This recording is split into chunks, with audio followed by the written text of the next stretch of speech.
Well, a reason to be happy, I suppose. Here's the Heathkit Marauder again on its back because it needs fixed. Anyway, the 10 meters has been really active and fun. I couldn't even use 10 meters on this thing. In the last video, I showed you a video of great woe and hopelessness as I had parasitics all through the finals on, well, all through the transceiver, really, on 10 meters. So I even pulled the driver tube out, and it still had parasitics. So I'm sorry, I pulled out the IF tube for SSB, which the drive control operates the bias in that tube, and it wouldn't quell the signal. At any rate, long story short, sorry about the camera turn. I think the problem, at least I hope I found the problem after doing a few things.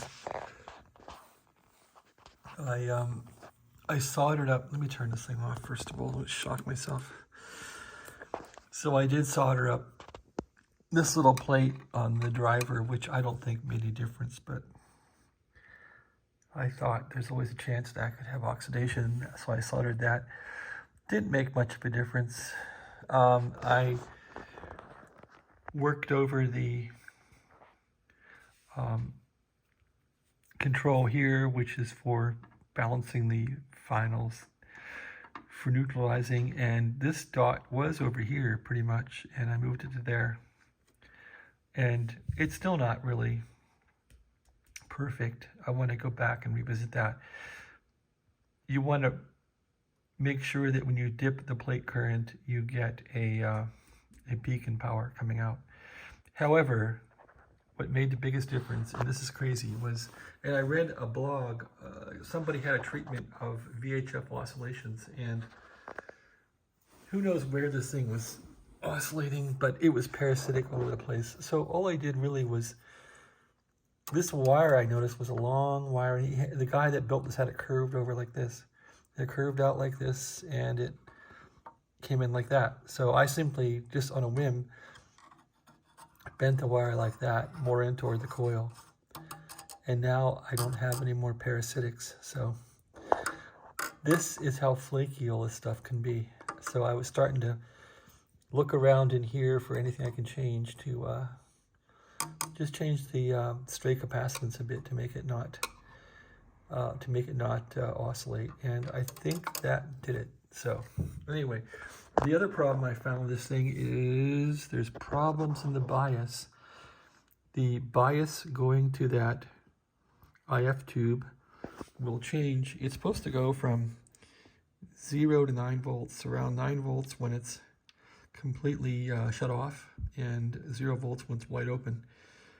So I'm not quite getting 9 volts on it. I minus 9 volts. I pulled the OA2 tube, or is it OB tube? One of those. Anyway, I pulled the regulator tube out, which is that one there, and I'm now getting it to actually shut off without that regulator tube in there.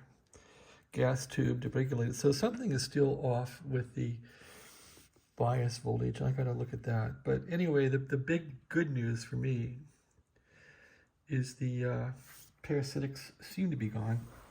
So I still gotta put the lid back on the finals, and we'll see how that works out. But I'm also gonna wire this fan so the fan doesn't blow, the fan doesn't run unless the thing's transmitting. It makes no sense to have that fan running when it's idle. The tubes aren't getting that hot.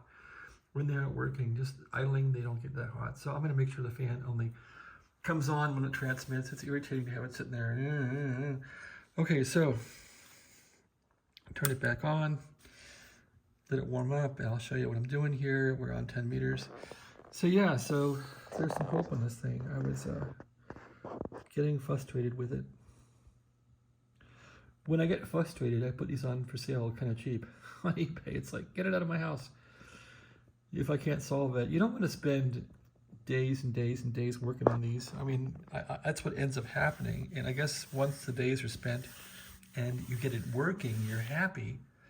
and then the days aren't wasted. But if you just spend days and days on these things and nothing positive comes out of your work, then you wonder what you're doing with your life and with an old boat anchor radio like this. Anyway,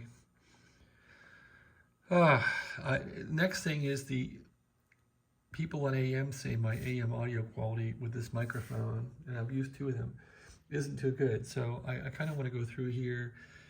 All the AM circuit is in here. I want to make sure the capacitors aren't rotted and make sure that